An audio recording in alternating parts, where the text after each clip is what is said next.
Don't start. Okay, now go. Okay.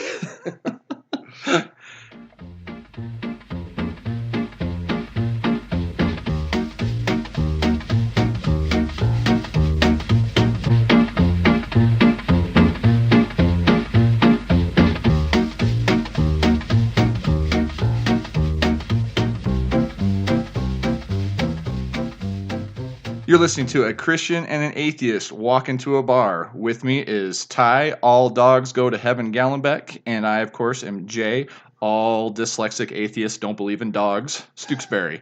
I like it. Yeah, it took me a couple of takes to actually get that to go through, but That's funny.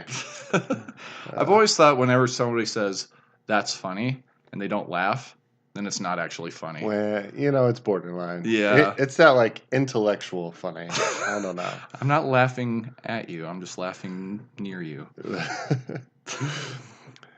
I've heard that referenced of, who was it that did it? Rob Bell. Rob Bell did a thing where he was talking about Adam naming the animals. Mm-hmm. And he said that dogs had to be towards the end because he ran out of creativity. And what about this one? Dog. Wait, that's just my name backwards. So. And we're done. And, and then his next one was, what's this? Cat. And then God goes, I didn't make that. All right. We're already way off topic. Oh, man. And I'm going to make us more off topic. Perfect. But before we get to that, we need to actually talk about what we're drinking this week. Because we actually put minimal thought into it, at least getting something that neither one of us had tried. Right. And I did zero research on this. So we're going all off of the can here. But we are drinking from Pikes Peak Brewing Company, the Gold Belgian style golden ale. Mm-hmm. It's got a little old timer on the cover. Yeah. Brewed in Monument, Colorado, over on the Front Range. The tagline for it is elevating the craft of beer. In 1859, they were shouting Pikes Peak or bust. During one of America's greatest gold rushes, thousands of prospectors used to use the mountain as a beacon, guiding them across the Great Plains to their fortunes. Our Gold is a rich Belgian-inspired ale. Candy, sugar, and traditional yeast contribute to a full, dry palate of honey, apples, and pears. Dig in and enjoy it. You've hit the mother lode. Cheers. Cheers. So it does come in at an 8.7 ABV, which is pretty hopping. Yeah, it's pretty strong. So it's okay. Yeah. It's not an all-day drinker. Right. And I think that's kind of the case for a lot of Belgian-style ales. It's kind of meant to be sipped a little bit, but I like it. It's not the worst beer I've ever had. Right. But better or worse than our margaritas last week? Oh, I don't know. I don't know if I could answer that one. Yeah, it has kind of the margaritas have kind of a warm spot in my heart. And I'm not sure if that's just because of the indigestion. Yeah, no, it's good. It's got some fruitiness. I would have called it bananas. They call it pears, but yeah, it's good. Yeah. I'll drink it. Yeah. So 8.7 is helpful tonight. Yeah. So, all right. So I told Jay before we dive into our real topic for tonight that I had a side topic that I wanted to wrestle with him over. And that topic is people that drive the wrong way in a parking lot, down the thing. Oh, okay. Yes. So I wasn't given any heads up notice on this. He said, this is going to be a surprise topic. I want to get your take on it. I don't really know. You said you had a solution to this. I do have the solution. Okay. I'm not going to lie. It drives me crazy. Absolutely crazy. So there's a spot. So at our local city market here, it has a lot of one-way parking spots and parking lanes in this parking lot. And there's one particular one along the side that is the wrong way if you're coming in to go to the gas station. Right. And everybody always goes down the wrong way. And I set a pick. I actually will block it off. Oh, me too. Every time. I totally set a pick. I go old school basketball. I plant my feet and I've actually forced people to either back up or try to like find a way around me. Right. And I usually get flipped off every time. Yep. But I do it out of sheer principle. I love it. I am the same way. I feel a little more nervous in my Subaru than my big truck. Like in my truck, I'm like, bring it. Like, Yeah, what are you going to do? Bulletproof. Yeah. In the Subaru, I'm like, this could hurt. Yeah. This could hurt. So, but you might throw them off though. They might expect like a soccer mom to get out of it, you know. So you have the element of surprise. Maybe. But you do have to pick your battles in the Subaru, probably. Yeah, it's a little like I don't feel as confident just stopping in the middle. Like, but that's my go-to. If someone's going the wrong way and I'm going the right way, I'm just. So then you can figure it out. So what's your solution? Okay, so here's the solution. Okay. And I should tell you, this would made utterly worse by the fact that the people who did it were wearing one of our local church's T-shirts as they did this. I watched them come out, I watched them get in their car, and then I watched them proceed to drive the wrong way, which maybe they're trying to make a religious statement with that. I don't know, but it just pissed me off. So here's what I came up with, though. I'm like, oh, I wished I was in my car so I could like back into their way and see what their reaction was. So you saw it from a distance. Like we were getting ready to get into our car and they started pulling down the wrong way. And I was like, I wish I was already in my car because I would just back into your way and not feel bad about it. But you have to load up the kids and all that stuff. So, but during this, I'm thinking to myself, okay, how could we fix this wrong in the world? Because that's what we're here for. It's trying to discover things like this. And what I realized was rental car agencies have already solved this problem for us. They put those giant one-way spike things in the wrong direction that you're not supposed to go in. Right. Let's just repaint the arrows so it's nice and clear so there's no debate. This arrow goes this way, and right behind that, lay down one of those one-way striped sticks. Let's go to city council. I'll pay for it. And I'll sit there and charge ticket prices as we watch this unfold. I think you underestimate how much this is going to cost. I just need one parking lot to watch this unfold. And then the rest of them, you could do like the fake cattle guard things. Just paint it and say only go one way because then people are going to be second guessing. Sure, absolutely. Like, oh no, my tires may blow up. But I'd love it. Oh, man. So, there we go. Problem solved. Problem solved. One adult beverage at a time. So on to our real topic. All right, so I don't even really know where to go from there after that. I mean, yeah, so it's a hard act to follow. Yeah, so actually before this particular episode and the previous episode, which was wildly popular, by the way, I thought we got a lot of good response on that. We actually had this topic we had chatted about a little bit. And the basic nature of this topic is, what do you like about the other side? And I'm putting my quotation marks in the air with my fingers. What as an atheist, what do I like about the religious community? And for Ty, what does he like as a religious individual about the atheist community? And I thought it was very poignant just because of our guest from last week, who was a very devout Christian who dedicated her life and was very passionate about the work that she was doing. And I was honestly awe-inspired by her. I thought her story was amazing. And it was one of those things where it's like, when I hear someone that does the work that she does, I don't care what her religious denomination is, because I wholeheartedly agreed with every single principle that she stated, and it was a tremendous story. That's all I could really say. So that's kind of a great example of how we should be able to have that in our mindset. We don't have to segment people just based off of what their religious views are, and realize that we can still work with these people across the religious aisle, I guess is the best way to describe it. Absolutely. And I think for me, one of the things that I think of is you will never experience that or know that or gain that wisdom or that experience unless you actually interact with these people. Bingo. Yeah. And as I look back, because this for me was tough. Like we've put this on hold for like 3 weeks, and I don't feel like I'm any closer to like really feeling like I have a solid foundation to talk on. Right. But in the first couple of weeks, as we were talking about it, all of the names and the people and the examples that came to mind were all personal references. Mm-hmm. People that I've actually had interactions with that I know personally, Mm-hmm. who would call themselves atheist or agnostic even. Mm-hmm. And those people and the inspiration and the impact they've had in my life has been significant. Like, Right. it's not small.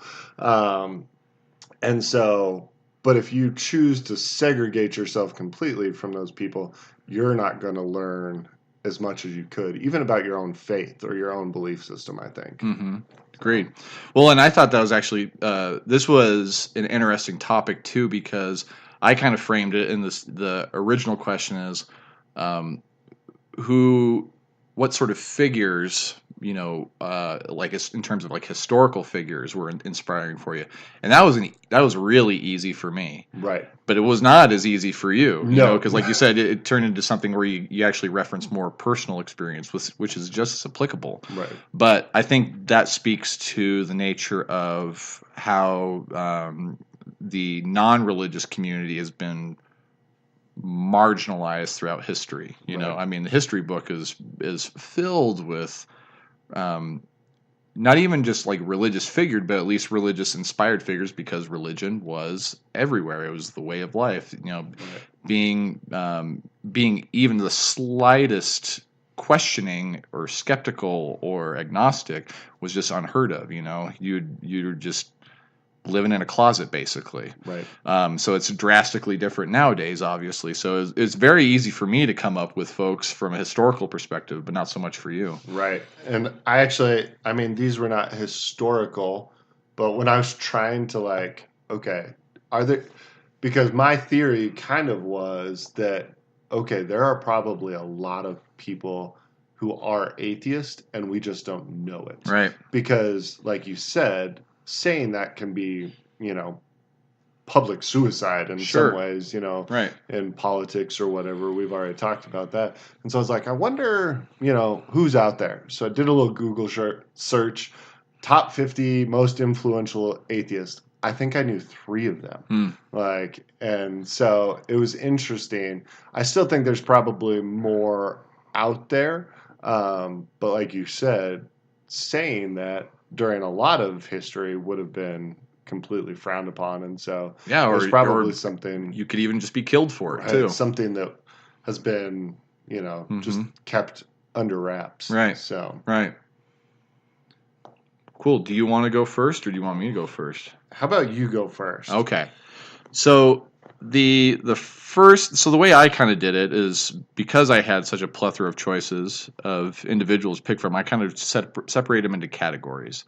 And so the first aspect of the religious community that I am very appreciative of is their commitment to education, scholarship, and science, and the contributions that they've made in academia, essentially.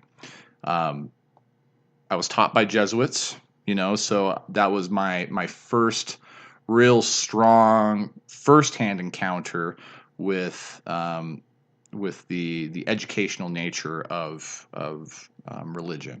And honestly, there's obviously the unfortunate historical nature of why church and education became so inextricably linked, is because they wanted to spread religion, and it has an unfortunate connection with kind of brutal colonialism and things of that nature. But at the end, though, aside from all that, it obviously spread literacy throughout the world too. Right. So, and as a result from that, you have philosophy, you have science, you have great literature, you've got great figures, David Hume, St. Augustine. I mean, there's a lot of prominent and thoughtful contributions by religious figures in the terms of what they've contributed to education. And I think the one thing that's always kind of funny to me is that religion and science are always there's always this supposed conflict between the two. Right. But some of the most important scientists had some sort of religious background. Albert Einstein was raised Jewish. He later identified as I think a non-religious believer. I can't remember the term he used, and Darwin was actually going to become an Anglican clergyman before he traveled and wrote The Origin of Species. So there's still that side that is just, like I said, always been linked with that particular principle, and I think that's something that the world has obviously benefited from, And if I had a friend who pointed out to me too that there's always questions about public versus private schools and things of that nature, and someone said, well, what happened if all public schools were closed down? There's already a vast network of private schools that were created by the church and by churches, So I think even in a vacuum, regardless of what might be even being taught at those schools, it differs. But you can at least give credit to the fact that that religion can contribute to this kind of spontaneous sort of school system created out of it, Right. And I think that's something that is probably one of their greatest contributions to the world. There you go. Yeah. All right. And I would have started with, I think, the science, technology, just research, solar system, Stephen Hawking, and just his work in, looking beyond what is known even. I think it crosses all sorts of scientific categories and, medicine and space and everything, and Bill Gates and technology and all of the stuff that he's done. And I think in I don't know if this is accurate or not, but one of the things as I'm saying this that comes to mind is the pursuit of knowledge is not because of a faith background.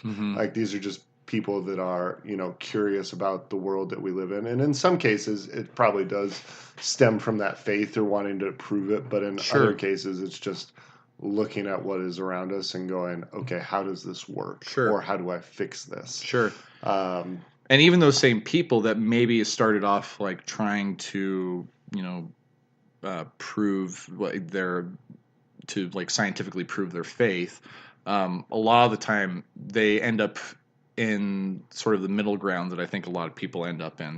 There is a significant population of scientists who do have faith still, regardless of the scientific method. They don't see it as like contradictory at all. No, absolutely. And nor really should they. It's because it's it's okay to have these kind of contradicting ideas set in their head because it doesn't make them wrong, it doesn't make them right, but it does at least kind of ground them in the fact that the ultimate thing is they don't know, know, and I think that's where a lot of them come from. Yep.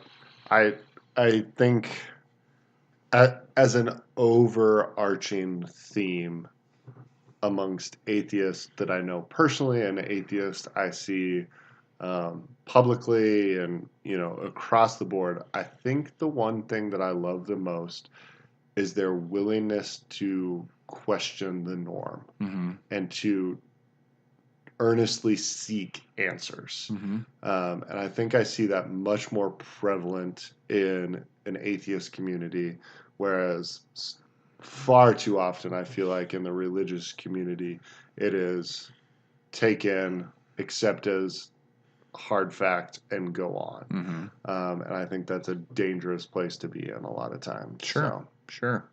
And we all have our own forms of kind of dogmatic behavior too, because I've referenced this before. Atheists can be just as dogmatic, where they say anything that has an orientation to God is inherently wrong, And I think that's a I'd call that a small minority within absolutely. our community. And even just the term community is kind of funny. It makes it sound like we go to church together. Right. Well, yeah, no. Who else did you put down? So the next major contribution that I always attribute to the religious community is the social movements that have occurred historically, and some of the most successful and prominent movements that have taken place that have liberated large populations of people from the chains of oppressive government have usually, not always, usually come from a figurehead who uses a lot of their faith in their rhetoric. Mohandas Gandhi in India, Nelson Mandela in South Africa fighting apartheid, but none more prominent than Martin Luther King. Right. I mean, you can't talk about social movements without talking about the success of the civil rights movement and how this Baptist minister who inspired legions and legions upon people to really put themselves in harm's way and do so with grace and dignity and for something that doesn't yield immediate results either. Right. I mean, honestly, if they're still dealing with it. Yeah, exactly. I mean, honestly, I don't know how you can do it without faith, to be perfectly honest, because what African Americans went through, I mean, obviously not obviously throughout the course of the history of the United States, but just within that particular epoch in history is just, it's jaw-dropping, and the entire movement started in black churches. This is the one safe place that all these folks had, and every allegory and story and all of the rhetoric that Martin Luther King used had a biblical nature to it, and it's still something that even as someone who doesn't have that same sort of faith is still inspired by whenever you hear recordings of it or if you read his writing, and it's something that if there was anything that would make me question my lack of faith, it would be someone like him. Right. Because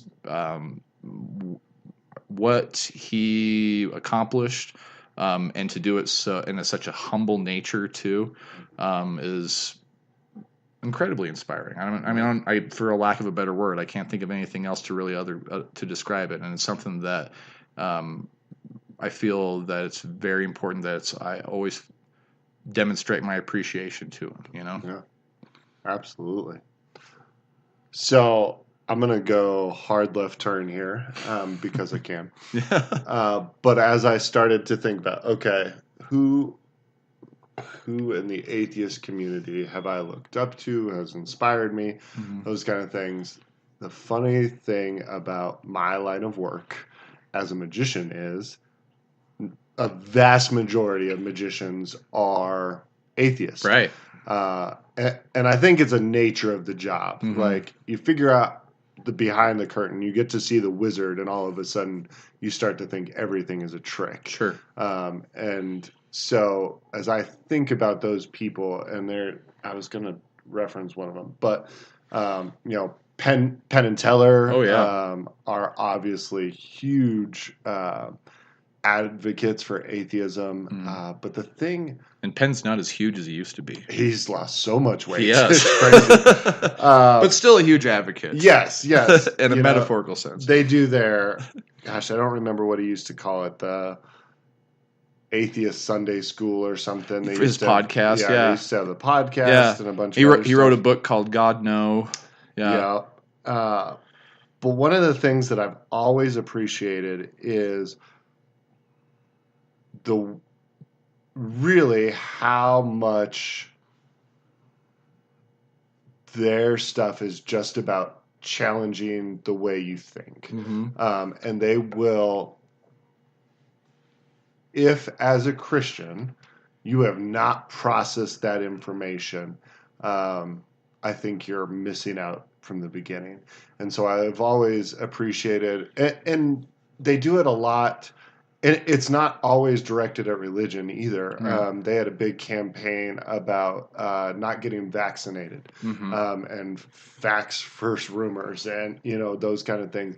And the way they were able to demonstrate that and kind of show that in just a very thoughtful process was something that I was like, it doesn't matter. I can appreciate what it is you're doing here. So, Well, they're big advocates for vaccination, yes, right? yes, yeah. Okay. Huge, Okay. Yeah. yes. Yeah.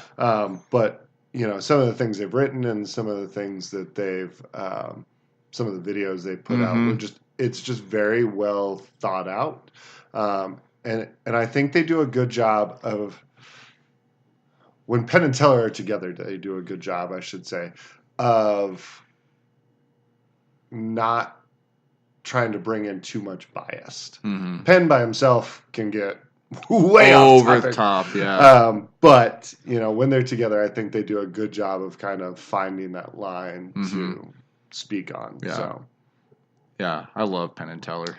I love their work as magicians for sure, and I've always appreciated their Penn's honesty too, in some senses, of why he doesn't believe in the things that he's seen in his interactions with people of faith. And for someone on my side of the fence, those kind of things kind of eat at you in that we're failing in some way. And so, but I appreciate hearing that too. Sure.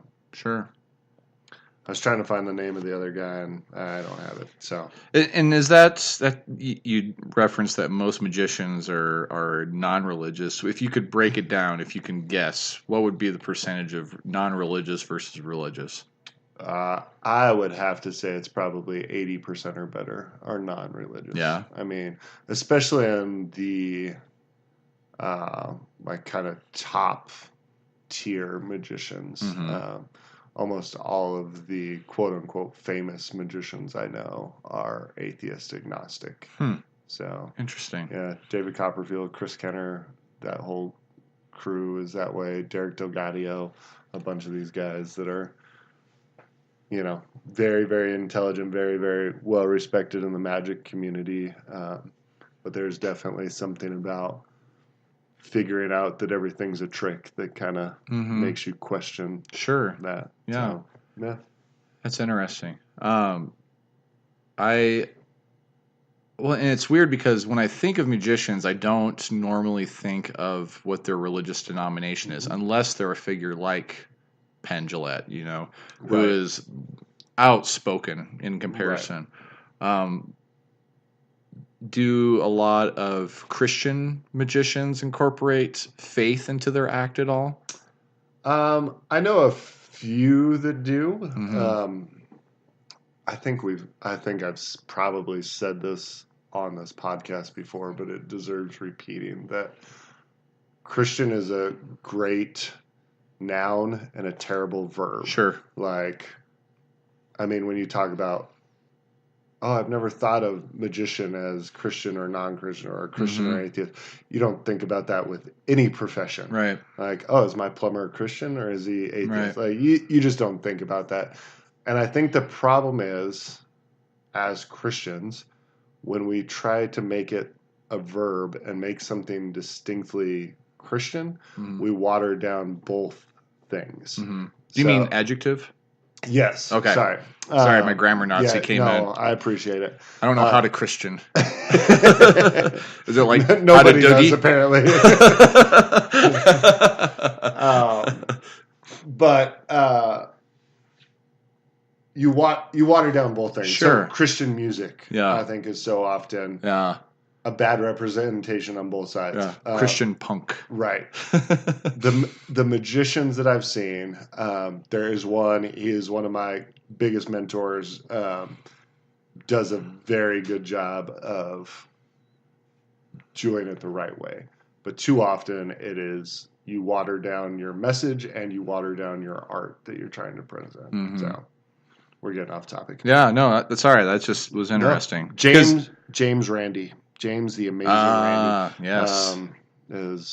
He's actually one of the top 50 most influential atheists, but also a magician. So of the top 50, were 2 of them magicians? Only one. Oh, okay. Only one. Penn Jillette wasn't listed? No, he's really? not on there. Huh. Not one of the top 50 most influential atheists. That's interesting. He's going to be pissed if he ever hears that. Yeah. Thankfully, he probably doesn't listen to our show.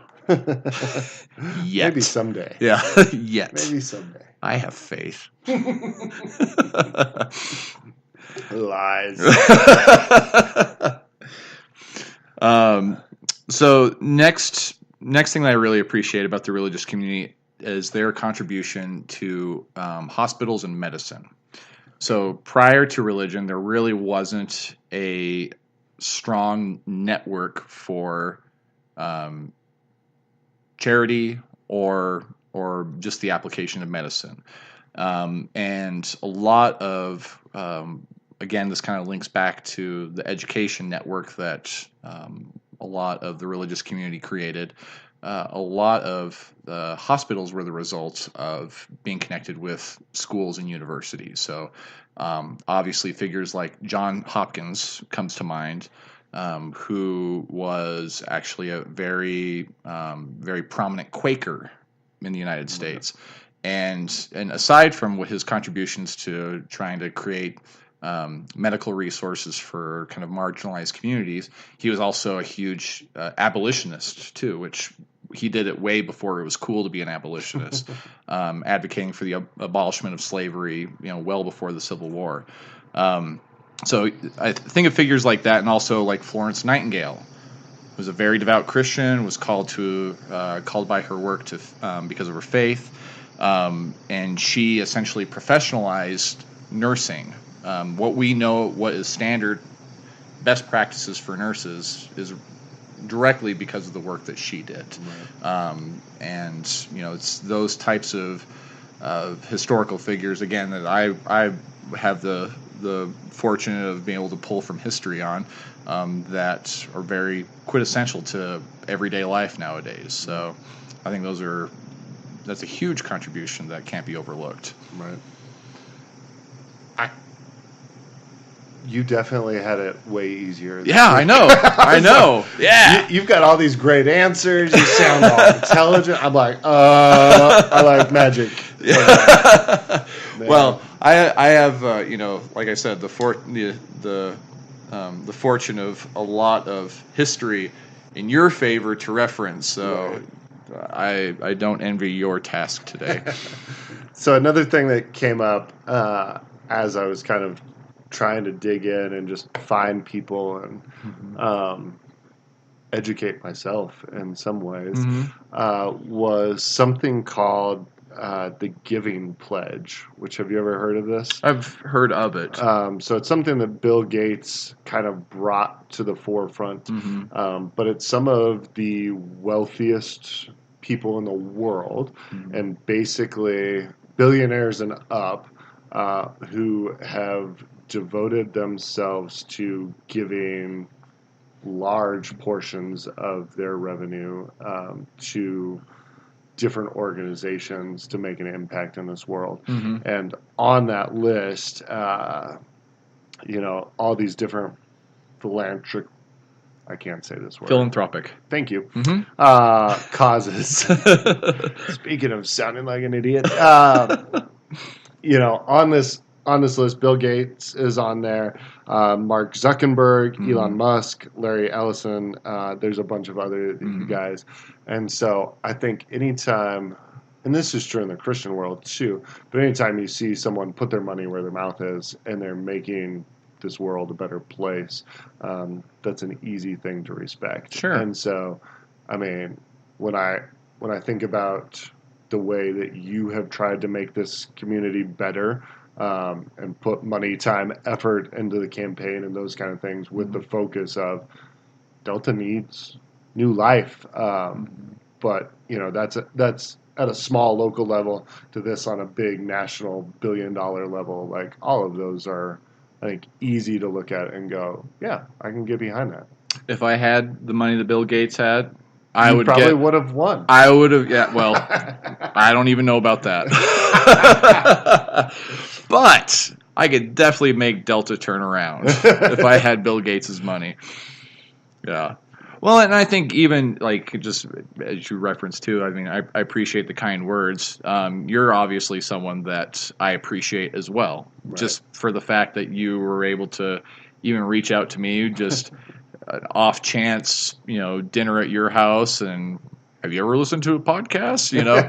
And then here we are right now having these conversations still, Right. Months after we've started this whole process. So cheers to you for Cheers that. to you. So yeah, I think you hit on probably the most important part of this particular topic is that the more that you interact with others, the more willing you are to overlook these ideological differences, and then you realize just baseline humanity is all that matters, and I see it even with people in my family that I know have specific biases against gay people or Muslims or anything of that nature. And anytime you've ever asked them, like, well, how many gay people or how many Muslims have you ever met in your life? Right. And it always ends up being zero, Right. And it's really easy to hide behind a keyboard. It's really easy to shout into a telephone. It's really easy to hold opinions of no consequence about people that you will most likely never engage with, because we all live in our own bubbles, whether it's in a digital space or just even in our little small communities. Right. Even in big urban communities, you can easily live in a bubble. Oh yeah. And the more that you engage with other communities, with reality in general, the less likely you are to hold those biases. I mean, they just vanish, because those talking points that come up on all the nightly news and every vein in their neck popping pundit who's spitting into their microphone that's shouting about the downfall of our culture because of X group or Y Right. group, they just sound like they're just talking out of their ass, basically, because you've met people, and it sounds anecdotal entirely, but the more that you actually interact with others, the less likely that you're going to have this any sort of hatred about any of those people. Absolutely. Well, and I think the thing that I love about it, having these conversations with you, having conversations with other atheists in my life, even people of other religions, not only does it eliminate hatred and eliminate biases, but it teaches you so much more about yourself. Mm-hmm. And it teaches you so much more about what you believe and why you believe it. Right. Because if you can't tell someone or articulate why it is what you believe, then why do you believe it? Exactly. So when you get put in these situations, don't be afraid of these situations. Mm-hmm. And don't think like, oh, I touched them, I'm going to turn gay. Like, that's not how this works. But, like, what can they teach you about your own belief system? What can they teach you about your life? How can you incorporate that into making you and them and this world a better place for all of us to be in? Right. And I think that's a huge key. Right.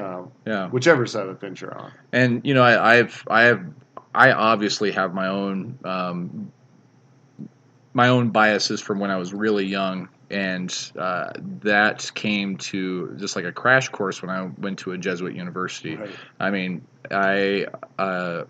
honestly, some of the biggest intellectual juggernauts who I ever came across were the Jesuits on my campus, and those were some of the best conversations that I've ever had that I still think about, and my mind actually still remember. I mean, I go through those conversations, and I'm still thinking about them. I'm still processing. I'm still debating internally about them. Like, I still have those conversations in my mind that have stuck with me. And I mean, if I had gone a different path, I wouldn't be here right now. Right. I'd probably still be the same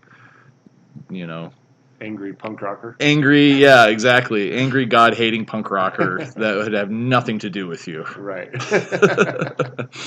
No. Well, I think I'm glad we have both come a long ways Yes. and learned to get along with people on the other side. Hey, if you are listening, we would love feedback and also topic ideas. Mm-hmm. Everything from serious to goofy. If you want us to fix driving the wrong way in parking lots, let That's us fixed. know. Yeah, we That's got that fixed. one. I mean, that's done. You got to come up with Next something else. topic. But, whatever it is, if you have something you think we should tackle, we do our best to try to get to those as soon as possible. And we love, because it's sometimes ideas that we would have never thought of. Right. And so it challenges us to kind of dive in and look at things as well. Make sure you follow us on Instagram, Facebook, all the social media sites, Twitter.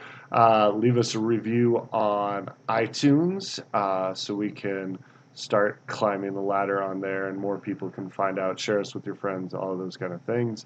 And Jay, sign us out. You are listening to a Christian and an atheist walk into a bar where we solve the world's problems one adult beverage at a time. Cheers.